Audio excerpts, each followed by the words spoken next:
এই দেশের জনগণ আপনার বিচার করবে।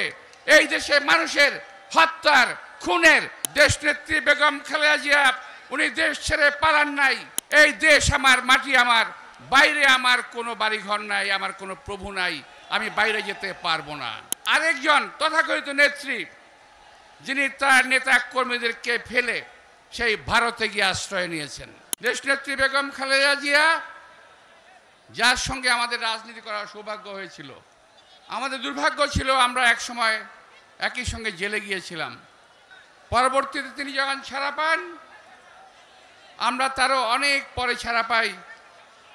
যখন 2008 সালে নির্বাচন হচ্ছিল, ওই সময় তাকে নির্বাচনে যেতে বাধ্য করা হয়েছিল 101 রকম।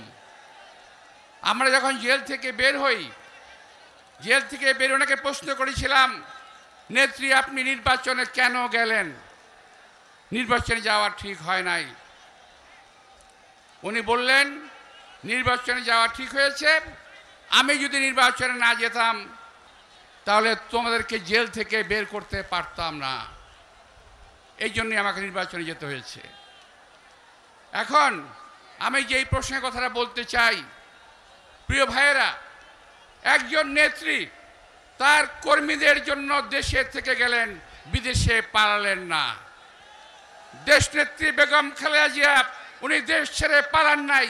উনি বলেছিলেন এই দেশ আমার, মাটি আমার, বাইরে আমার কোনো বাড়িঘর নাই, আমার কোনো প্রভু নাই, আমি বাইরে যেতে পারবো না। আর আজকে দেখেন আরেকজন তথাকথিত নেত্রী যিনি তার নেতা কর্মীদেরকে ফেলে সেই ভারতে গিয়ে আশ্রয় নিয়েছেন। আবার বলছেন কি জানেন, চট করে চলে আসব। আমাদের বাংলাদেশের জনগণ আপনার অপেক্ষায় আছে, কারণ আমাদের নেত্রীকে আপনি দীর্ঘদিন জেলে রেখে মৃত্যুশয্যায় ঠেলে দিয়েছেন। আমরা আপনাদেরকে এতদিন জেলে রাখবো না, আমরা শুধু বিচার করব। এই দেশের জনগণ আপনার বিচার করবে। এই দেশে মানুষের হত্যার খুনের, এই যে আমরা এই মঞ্চে যারা আছি, মঞ্চের বাইরে যারা আছেন, বিনা দোষে আমরা মাসের পর মাস জেল খেটেছি, তার বিচার আমরা ইনশাআল্লাহ করব। প্রিয় ভাইয়েরা, সর্বশেষ এই কয়েকদিন যাবৎ বেশ কিছু তারকা গ্রেপ্তার হচ্ছেন, আপনারা দেখেছেন না?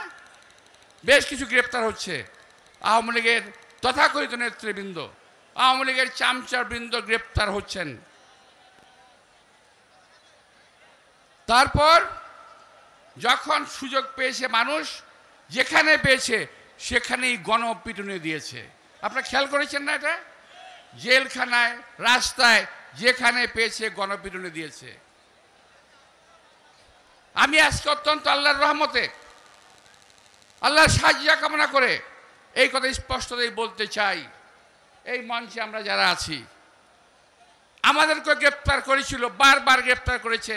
এই 17 বছরে কমপক্ষে 34 বার গ্রেপ্তার হয়েছি ভাই। কই আমি যখন গ্রেপ্তার হই, আমাদেরকে যখন জেলে নেয়, আমাদের যখন কোর্টে আনে, মির্জা ফখরুল ইসলামকে যখন কোর্টে আনে, যখন আমানুল আমানকে কোর্টে আনে, যখন আমার নেতৃবৃন্দকে কোর্টে আনে, সবাই তো ফুল দিয়ে বরণ করেছে আমাদের। আমাদেরকে সাংবাদিক ভাইরা বলেছে আব্বাস ভাই হাত দেখান, হাত দেখান। আমরা হাত দেখিয়েছি। আমরা বীরের মতো গিয়েছি জেলের মধ্যে, জেল থেকে বীরের মতো বেরিয়ে এসেছি। আজকে ওরা কেন মার খাচ্ছে বলেন তো ভাই? কেন মার খাচ্ছে?